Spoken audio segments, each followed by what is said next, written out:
आप सभी ने अलादीन और उसके जादुई चिराग की कहानी तो जरूर सुनी होगी, जो उसकी हर इच्छा को पूरा करता था। लेकिन हम सभी ये जानते हैं कि ये सिर्फ एक कहानी है। पर अगर आपसे ये कहा जाए कि ऐसा करना वाकई में मुमकिन है, जी हाँ, आपने बिल्कुल ठीक सुना। अपने जीवन की हर एक इच्छा को आप पूरा कर सकते हैं, क्योंकि इंसान का मस्तिष्क जो सोच सकता है, जिसमें यकीन कर सकता है, उसे वो हासिल भी कर सकता है। और इसका सबसे पावरफुल और इफेक्टिव तरीका है मैनिफेस्टेशन। गौतम बुद्ध ने भी कहा था कि हम अपने विचारों से आकार लेते हैं, जैसा हम सोचते हैं वैसा हम बन जाते हैं। आप अपने सबकॉन्शियस माइंड में जैसे विचारों का बीज बोते हैं, वही फसल आप अपने जीवन के रूप में काटते हैं। अच्छा सोचो तो अच्छाई पास आती है, बुराई सोचो तो जीवन में बुराई पीछा करती है। असल में आप वही हैं जो आप दिन भर सोचते हैं। ये हमेशा याद रखिए कि अपने जीवन को सफल बनाने की क्षमता और किसी के पास नहीं है, बल्कि सिर्फ और सिर्फ आपके पास ही है। लॉ ऑफ अट्रैक्शन और मैनिफेस्टेशन के बारे में हम सभी ने काफी कुछ सुना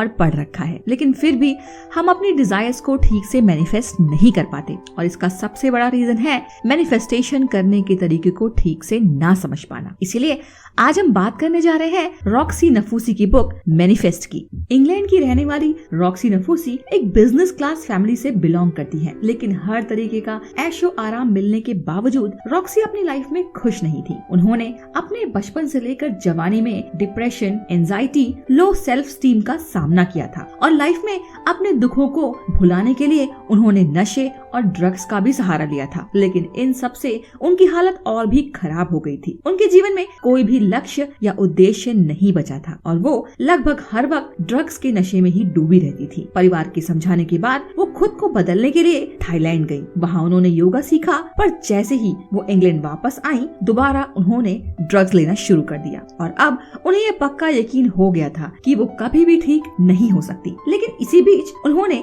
एक ऐसा पॉडकास्ट सुना जिसमें मैनिफेस्टेशन के बारे में बताया गया था कि किस तरह हम अपने विचारों और सपनों को हकीकत में बदल सकते हैं। रॉक्सी को ये कॉन्सेप्ट काफी पसंद आया। उन्होंने धीरे धीरे इस पर काम करना शुरू कर दिया और 7 यूनिक स्टेप्स को अपनाकर उन्होंने अपनी लगभग स्पॉइल हो चुकी लाइफ को बदल कर रख दिया। और यही स्टेप्स उन्होंने अपनी किताब में भी बताए हैं। उनकी किताब मैनिफेस्ट का पहला स्टेप है अपने विचारों में स्पष्टता लाएं। रॉक्सी कहती है कि किसी भी मैनिफेस्टेशन जर्नी का सबसे पहला पार्ट है अपने विचारों में स्पष्टता लाना। ये इसी तरह है कि जैसे आपको ये नहीं पता कि आपको जाना कहाँ है, बस आप चलते जा रहे हैं। इसलिए सबसे पहले ये सुनिश्चित कीजिए कि आप लाइफ में क्या पाना चाहते हैं और आपको अपने इस विजन को इतना क्लियर बनाना है कि आप उसे महसूस कर सके। आपको रोज उसे दोहराना है, एक फिल्म की तरह उसे अपने दिमाग में चलाना है। आपको अपनी इस इच्छा को एक डायरी में लिखना है, जैसे कि मैं स्वस्थ हूँ, मैं एक सुंदर और बड़े घर में रहता हूँ या रहती हूँ। इस स्टेप से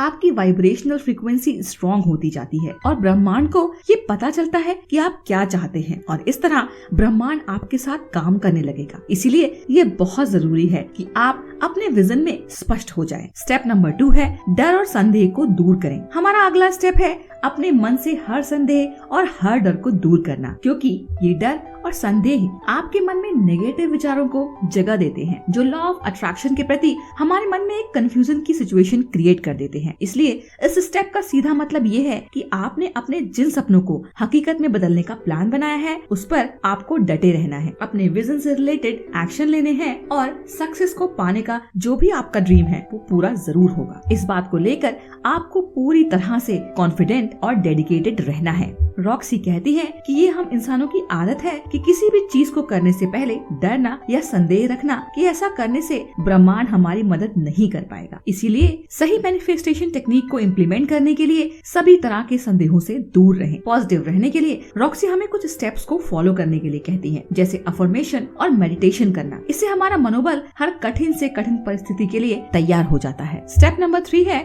अपने व्यवहार को अलाइन करें। ऑथर थर्ड स्टेप में कहती है कि आपको यूनिवर्स से जो कुछ भी चाहिए उसके हिसाब से अपने व्यवहार को बदलें। इसके लिए सबसे पहले आपको अपने अंदर की उस आवाज को सुनना है जो आपको आपके लक्ष्य की ओर ले जाती है। आपको अपनी हैबिट्स और बिहेवियर को वैसा ही बनाना होगा जैसा आप तब करते जब आपके गोल पूरे हो जाते। ऑथर कहती है कि मैनिफेस्ट करने के लिए आपको अपना विजन क्लियर रखना होगा, खुद को उस गोल को पाने के लायक समझना होगा और उसके बाद उसको हासिल करने के लिए उसके प्रति कर्म करना होगा। इस स्टेप को ऑथर बहुत इम्पोर्टेंट मानती है क्योंकि ये स्टेप आपको कर्म करने के लिए मोटिवेट करता है, जिसके बिना पूरा मैनिफेस्टेशन अधूरा है। इस स्टेप को फॉलो करने से मैनिफेस्टेशन काफी तेजी से होता है और यूनिवर्स खुद आपकी मदद करने लगता है। स्टेप नंबर 4 है ब्रह्मांड से आने वाले परीक्षणों का सामना करें। ऑथर कहती है कि आपको ये समझना होगा कि ब्रह्मांड आपकी मदद कर रहा है, लेकिन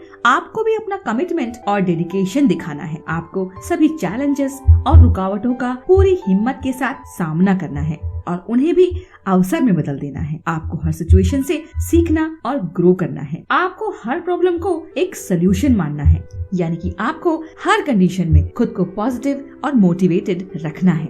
स्टेप नंबर 5 है बिना शर्त कृतज्ञता व्यक्त करें। इस स्टेप का बड़ा ही सीधा सा मतलब है कि आपको यूनिवर्स की दी हुई हर चीज का, हर फीलिंग का, चाहे वो सुख हो या दुख, धन्यवाद करना है। इस स्टेप की इम्पोर्टेंस इसलिए भी है कि आपको अपने सपनों को हकीकत में बदलने के लिए इनर वाइब्स क्रिएट करना है और इस वाइब को पॉजिटिव थॉट से हाई रखना है। आपको अपनी लाइफ की हर सिचुएशन में खुशी ढूंढनी है और सेटिस्फाइड रहना है। आपको हर चीज को एक वैल्यूएबल गिफ्ट समझना है और अपने साथ हो रही हर घटना से इंस्पायर होना है। इस प्रोसेस में आपका मैनिफेस्टेशन प्रोसेस काफी स्ट्रॉन्ग होगा और आपकी पॉजिटिव वाइब्स को देखकर ब्रह्मांड भी आपको वैसा ही सब कुछ देने लगेगा। लेकिन इसके लिए सबसे ज्यादा जरूरी ये है कि आप बिना किसी शर्त के ग्रेटिट्यूड के साथ अपना कर्म करें। रॉक्सी कहती है कि मैनिफेस्टेशन का ये स्टेप उन चीजों की सराहना करने के लिए है जो आपके पास पहले से ही है। स्टेप नंबर 6, ईर्ष्या को प्रेरणा में कन्वर्ट करें। इस किताब का छठा स्टेप है कि आपको दूसरों की सफलता को भी सेलिब्रेट करना है। दूसरों की सफलता से सीखना है और सीखकर आगे बढ़ना है।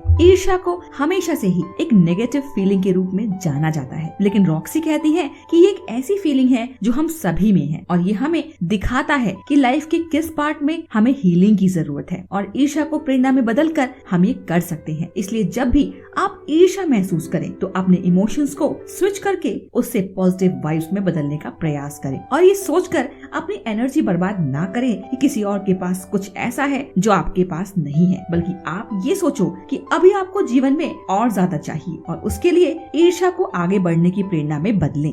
निगेटिविटी पर काबू पाने का दूसरा सबसे बड़ा जरिया है ईर्ष्या से लड़ना। रॉक्सी कहती है कि ईर्ष्या की वाइब्रेशन काफी लो पिच वाइब्रेशन होती है और जब हम किसी की सक्सेस या किसी चीज को देखकर जेलस फील करते हैं तो हम काफी लो वाइब्रेशन क्रिएट करते हैं और यूनिवर्स को ये सिग्नल भेजते हैं कि हम उस सक्सेस या उस चीज के लायक नहीं हैं, तभी वो हमारे पास नहीं है। इसीलिए खुशी पाने के लिए खुशी महसूस करें। कोई और व्यक्ति यदि खुशी महसूस कर रहा है तो उससे आप भी खुशी महसूस करें। इससे आप भी पॉजिटिव वाइब्स क्रिएट करेंगे और ये वाइब्स आपको भी आपके एम को प्राप्त करने में मदद करेंगी। इस किताब का नेक्स्ट और आखिरी स्टेप है step 7, trust in the universe, यानी कि ब्रह्मांड पर भरोसा रखें। रॉक्सी की बुक का ये लास्ट स्टेप सब कुछ यूनिवर्स पर छोड़ देने के बारे में है। रॉक्सी कहती है कि आपको यूनिवर्स पर संदेह ना करके ये विश्वास रखना होगा कि आपको वो सब कुछ मिलेगा जो आप चाहते हैं और अपने एम की ओर तब तक आप कार्य करते रहें जब तक आपको वो सब कुछ नहीं मिल जाता जो आप वाकई में पाना चाहते हैं। आपको ये भरोसा रखना होगा कि ब्रह्मांड आपके लिए काम कर रहा है और आपके लिए सबसे बेहतर चीजें ला रहा है। इसीलिए आपको पेशेंस रखना है और ब्रह्मांड की टाइमिंग पर भरोसा रखना है। आपको ब्रह्मांड के प्रति एक फेथ डेवलप करना है और उस पर कायम भी रहना है। इस स्टेप में आपका मैनिफेस्टेशन प्रोसेस कंप्लीट होगा और यूनिवर्स आपके लिए मैजिक की तरह काम करेगा। इसलिए बहुत जरूरी है कि आप यूनिवर्स पर अपना भरोसा कायम रखें। तो ये थी हमारी आज की बुक समरी। ये बुक समरी आपको कैसी लगी हमें कमेंट करके जरूर बताएं। वीडियो पसंद आया हो तो वीडियो को लाइक और शेयर जरूर करें। अगर आप हमारे चैनल पे नए हैं तो चैनल को जरूर सब्सक्राइब करें। Thanks for watching.